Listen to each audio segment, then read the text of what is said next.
Hello दोस्तों, नमस्कार। स्वागत करता हूं अपने इस चैनल LPMS क्लासेस में। दोस्तों, आज हम करने वाले हैं भारतीय दंड संहिता 1860। दोस्तों, अभी तक हम 25 लेक्चर कर चुके हैं। ये है हमारा 26वां लेक्चर। ठीक है दोस्तों, आज हम करने वाले हैं अध्याय 8, लेसन 8, धारा 141 से लेकर 160 तक करेंगे। अध्याय 8 में धारा कितने से कितने तक है? धारा 141 से लेकर 160 तक। दोस्तों, इसमें हम करने वाले हैं लोक प्रशांति के विरुद्ध अपराध। धारा 8 क्या चीज के बारे में बताता है?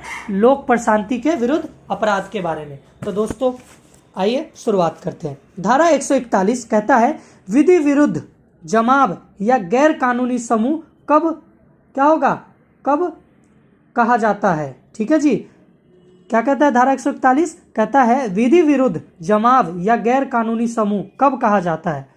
तो दोस्तों, वैसे तो हम लोगों, एक नोट करने वाली बात है दोस्तों, वैसे तो हम लोगों का समूह बनाने का, सभा करने का मौलिक अधिकार अनुच्छेद 19(1) से लेकर कहाँ तक है?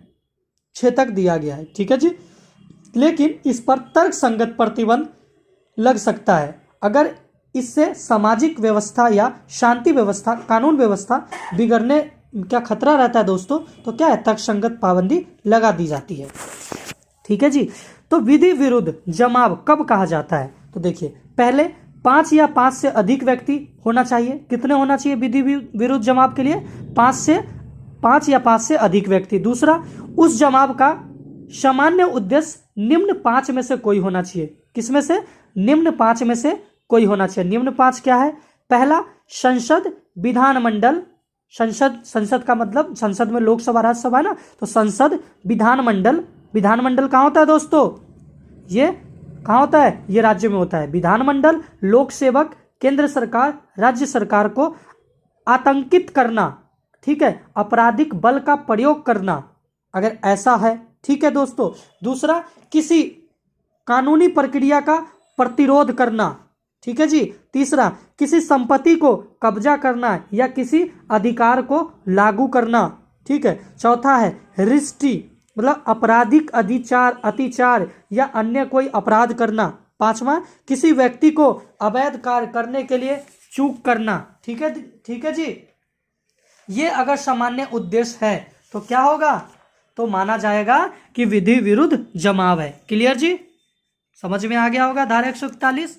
अब देखते हैं दोस्तों धारा 142। ये कहता है विधि विरुद्ध जमाव का सदस्य जो इसमें से 5 सामान्य उद्देश्य को रखते हुए किसी जमाव में भाग लेता है उसे विधि विरुद्ध जमाव का सदस्य कहा जाता है। ठीक है, विधि विरुद्ध जमाव आपने देख लिया 141 में, जो ये 5 काम करेगा। ठीक है, जो मैंने बताया 5 काम, वो 5 काम करता है तो विधि विरुद्ध क्या जमाव उसको मान लिया जाएगा। मगर जो व्यक्ति विधि विरुद्ध जमाव में शामिल होता है, ठीक है जी, क्लियर, भाग लेता है, तो उसे विधि विरुद्ध जमाव का सदस्य कहा जाएगा। ये धारा 142 बताता है। धारा 143 क्या कहता है? विधि विरुद्ध जमाव का दंड क्या होगा। धारा 41 में विधि विरुद्ध जमाव कौन सा होगा उसके बारे में बताया। धारा 142 विधि विरुद्ध जमाव का सदस्य के बारे में बताया। और सॉरी, धारा 143 विधि विरुद्ध जमाव का दंड के बारे में बताता है। दंड 2 प्रकार से के होते हैं। कितने? दंड 2 प्रकार का है। बिना हथियार का विधि विरुद्ध जमाव करते हैं, मतलब धारा 143 के तहत 6 महीने का कारावास होगा। कितने का? 6 महीने का कारावास। अगर दूसरा क्या है? आप ऐसे हथियार लेकर शामिल होते हैं जिससे किसी की मृत्यु हो सकती है, जैसे बंदूक है ना, डंडे जो होते हैं, डंडे, बंदूकें। तो धारा 144, ठीक है, क्या कहता है? धारा 144 क्या कहता है? कि 2 वर्ष का कारावास होगा। कितने वर्ष का?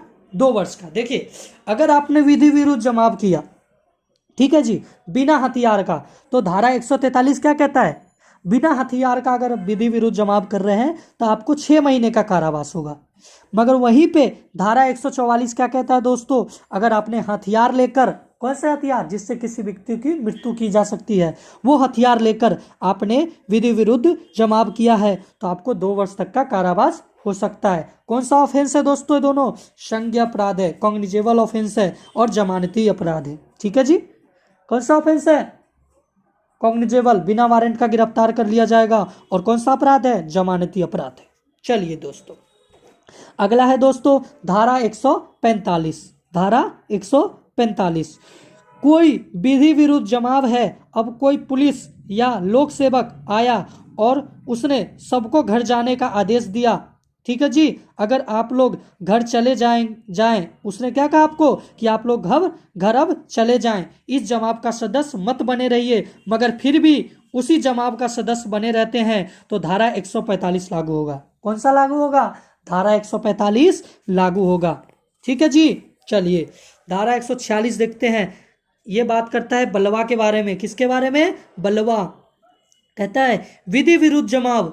बलवा विधि विरुद्ध जमाव मतलब पांच या पांच से अधिक व्यक्ति सामान्य उद्देश्य को बढ़ाने के लिए आपराधिक बल या हिंसा का प्रयोग करते हैं, तो ऐसे करना विधि विरुद्ध जमाव कहलाता है, ठीक है जी। ऐसे करना विधि विरुद्ध जमाव कहलाता है, तो सबको बलवा का दोषी माना जाएगा। क्या? बलवा। बलवा का मतलब क्या हुआ? देखिए, जब तक आप क्या कर रहे थे, 5 आदमी मिलकर इकट्ठा जमा हो रखे थे, सिर्फ जमा हो रखे थे, ठीक है जी, तो क्या है?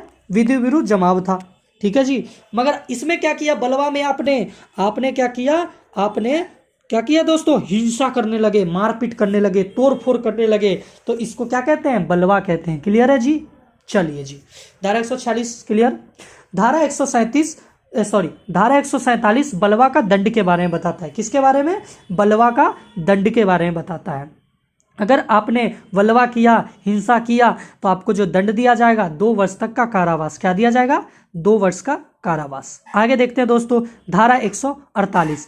यह कहता है दंड अगर हथियार लेकर बलवा में भाग लेते हैं। देखिए, मान लीजिए आपने बलवा किया, हिंसा किया, ठीक है जी, तोड़फोड़ की, मगर आपके पास हथियार नहीं था, बिना हथियार के किया, तो कितना? 2 वर्ष तक का कारावास। धारा 147 कहता है। मगर धारा 148 क्या कहता है? अगर मान लिया आपने हिंसा किया और आपके पास क्या था दोस्तों? आपके पास क्या थे? बंदूकें थे, आपके पास हथियार था, हथियार लेके आपने बलवा किया, तो आपको क्या होगा दोस्तों? 3 वर्ष का कारावास होगा। कितना होगा? 3 वर्ष का कारावास होगा। अगला कहता है दोस्तों धारा 149 149 सेक्शन 149। यह कहता है विधि विरुद्ध जमाव का प्रत्येक सदस्य सामान्य उद्देश्य को अग्रसर करने के लिए किए गए अपराध का दोषी होगा। क्या कहता है? विधि विरुद्ध जमाव का प्रत्येक सदस्य सामान्य उद्देश्य को अग्रसर करने के लिए अपराध का दोषी होगा। ये क्या है जी? देखिए, धारा 34 आपने पढ़ा था ना, मात्र किसके बारे? साक्ष्य की बात करता है। और धारा 149 में क्या कहता है? क्या कहता है दोस्तों? क्या कह रहा है? साधारणभूत अपराध के बारे में। क्या है? ये कहता है धारा 149 के बीच, धारा 34 और धारा 149 के बीच क्या है? के बीच बताया गया केस। अब देखिए, धारा 34 व धारा 149 के बीच में क्या है? अंतर बताया गया है। उसमें केस है, कौन सा केस है? नानक चंद बनाम पंजाब राज। इसमें इन दोनों का अंतर बताया गया है। देखिए, धारा 34 में मात्र साक्ष्य की बात की गई है और धारा 149 में किसकी बात कही गई है? क्या कही गई है? देखिए, सामान्य मतलब प्रत्येक व्यक्ति को क्या है? साधारणभूत अपराध माना जाएगा। मतलब क्या? सामान्य अपराध माना जाएगा आप सबको। अगर एक व्यक्ति भी हुआ है तो आपको सामान्य अपराध माना जाएगा, ठीक है जी। चलिए धारा 151 देखते हैं। 5 या 5 से अधिक व्यक्तियों का जमाव, इस जमाव से लोक शांति, कानून व्यवस्था विध्वंस पड़ने की संभावना से ऐसे जमाव से बिखर जाने के आदेश देने पर भी वह वहीं बने रहते हैं, तो दंड जो दिया जाएगा 6 महीने तक का कारावास या जुर्माना या दोनों हो सकता है, ठीक है जी।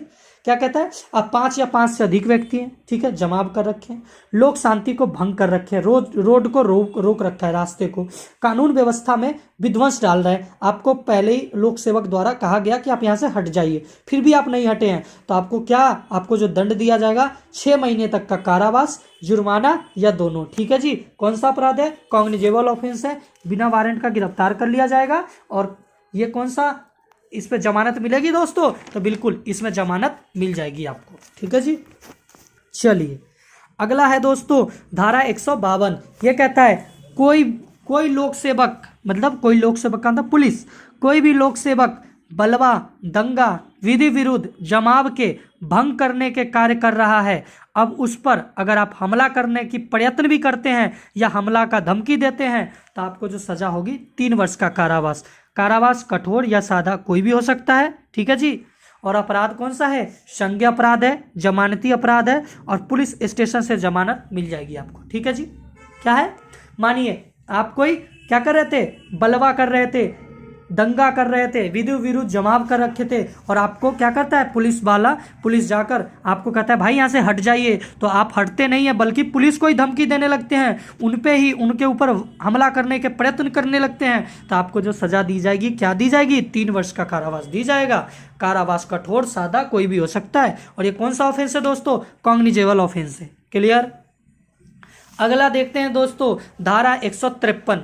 ये कहता है कोई व्यक्ति जानबूझकर अवैध कार्य द्वारा बलवा करने के लिए उकसाता है, ऐसा कार्य करने से बलवा होगा, तो उसको पता है। देखिए कोई भी व्यक्ति आपको बलवा करने के लिए उकसाता है, बलवा का मतलब हिंसा करने के लिए उकसाता है, ठीक है दोस्तों, और उसको ये बात पता है कि ये उकसाने से हिंसा हो जाएगा, ठीक है, पता है, फिर भी यह काम करता है, तो बलवा अगर नहीं होता है, उसने उकसा दिया फिर भी बलवा नहीं हुआ, तो उसको 6 माह का कारावास दिया जाएगा। किसको? जिसने उकसाया है। 6 महीने का कारावास। कारावास कठोर या सादा कोई भी हो सकता है, प्लस जुर्माना या दोनों भी हो जाएगा, ठीक है दोस्तों।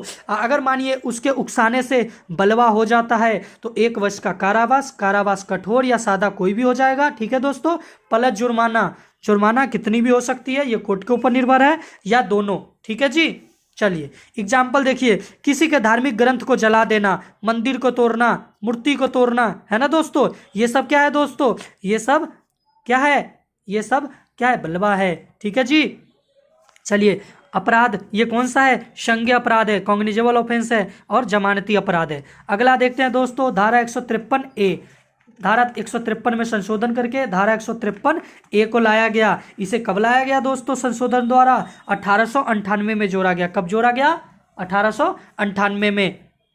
धारा 153A ये कहता है मूल धर्म, मूल वंश, जन्म स्थान, निवास स्थान, भाषा, जाति इत्यादि के आधार पर शत्रुता पैदा करना, सौहार्द भाईचारा बिगाड़ना, निम्न में से किसी के द्वारा बोले गए, लिखे गए शब्दों के द्वारा, संकेतों के द्वारा, दृश्य रूपन मतलब फिल्म के द्वारा, वेब सीरीज के द्वारा, नाटक के द्वारा, कार्टून के द्वारा, ठीक है जी, या कार्य लोक शांति में विध्वंस करने की संभावना के द्वारा ऐसा कोई आंदोलन, गतिविधि, क्रियाकलाप करना जिससे कि दूसरे समूह में भय उत्पन्न हो जाए, तो शत्रुता का अपराध माना जाएगा। और इसमें दुराश्रय शामिल होता है। इसमें क्या होता है दोस्तों? मेंसरिया शामिल होती है।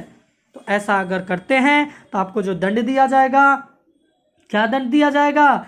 3 वर्ष तक का कारावास, जुर्माना या दोनों। क्लियर है जी? ठीक है जी, समझ में आ गया? चलिए आगे बढ़ते हैं। यही अपराध किसी के पूजा स्थल में किया जाता है। अब मानिए आपने ये अपराध किस पे किया?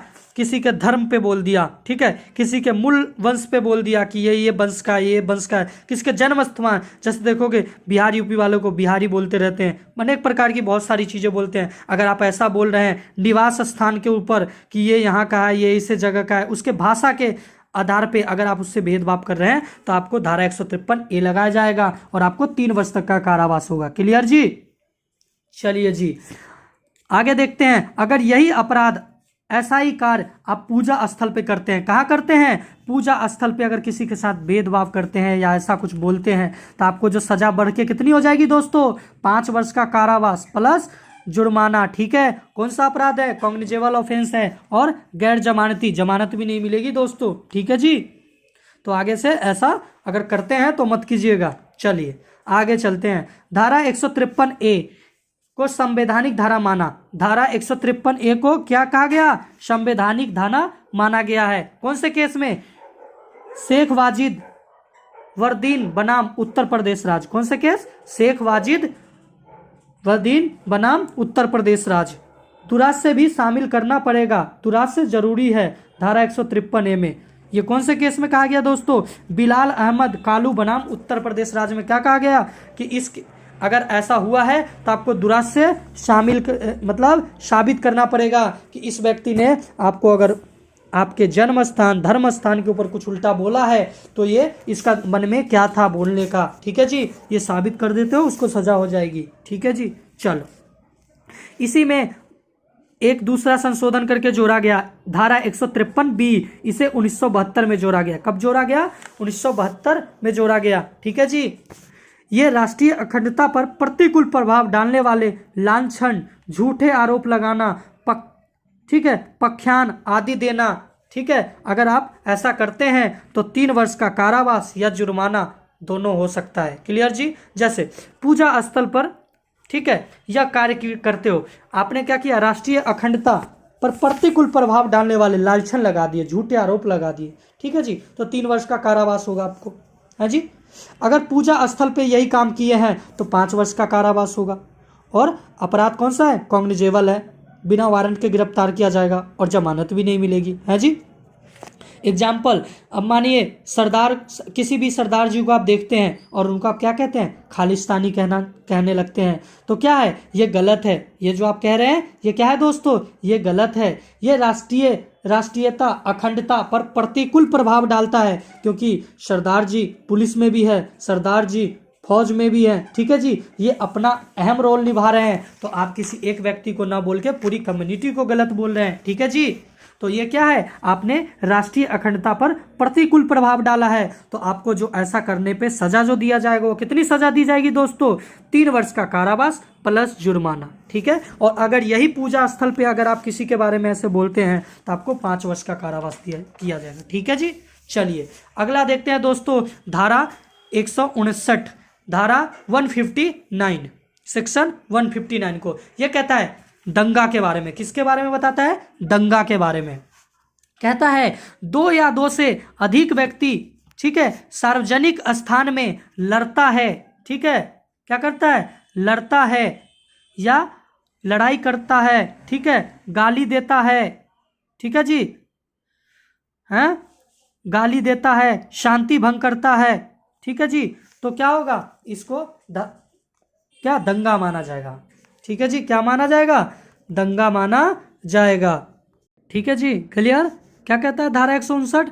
2 या 2 से अधिक व्यक्ति सार्वजनिक स्थान पे, मतलब सार्वजनिक स्थान का मतलब रोड पे, रास्ते पे, है ना, क्या करता है? लड़ने लगता है, ड्रिंक करके लड़ने लगता है, बिना काम का लड़ता है, गाली गलौजर करने लगता है वहीं पे, ठीक है, जिससे भीड़ लग जाता है, या क्या है, हंगामा करने लगता है जिससे शांति भंग हो जाता है। ठीक है जी, तो 159 उसके ऊपर लगा दी जाएगी। धारा 159 जो है वो किसकी बात करता है? दंगा की। ठीक है जी, ये कहता है 2 या 2 से अधिक व्यक्तियों के बीच, ठीक है, किसी लोक स्थान पर, सार्वजनिक स्थान पर अगर लड़ाई झगड़ा कर रहा है तो ऐसी लड़ाई से लोक शांति में विध्वंस, ठीक है, हो रहा है तो उसे दंगा कहेंगे। ठीक है जी, जैसे आप कहोगे कि सार्वजनिक स्थान का मतलब बस स्टैंड, मार्केट, है ना, ये सब क्या है? रास्ता, सड़क, ये सब क्या है? ये पब्लिक प्लेस है, पार्क, है ना। तो नोट क्या है? नोट करने वाली बात है, जहां मालगाड़ी आती है वहां आम पब्लिक नहीं जाता, तो उसे लड़ाई, जो वहां अगर लड़ाई हो रहा है तो उसको दंगा नहीं मानेंगे, क्योंकि वो पब्लिक प्लेस नहीं है। मालगाड़ी जहां पे आती है ना, वो सब पब्लिक प्लेस नहीं माना जाता। पब्लिक प्लेस का मतलब बस स्टैंड, मार्केट, है ना, रोड, है ना, ये सब पब्लिक प्लेस है। क्लियर? चलिए जी, तो आपको क्लियर हो गया होगा। लास्ट धारा है इस अध्याय का, धारा 160, ये कहता है दंगा का दंड। किसका दंड? दंगा अगर करते हैं तो दंगा का दंड, तो सजा 1 महीने का कारावास और 100 रुपए का जुर्माना। कितने? 100 रुपए का जुर्माना और 1 महीने का कारावास। ठीक है जी, तो चलिए मिलते हैं नेक्स्ट वीडियो में। जब तक के लिए आप अपना ध्यान रखिए। जय हिंद।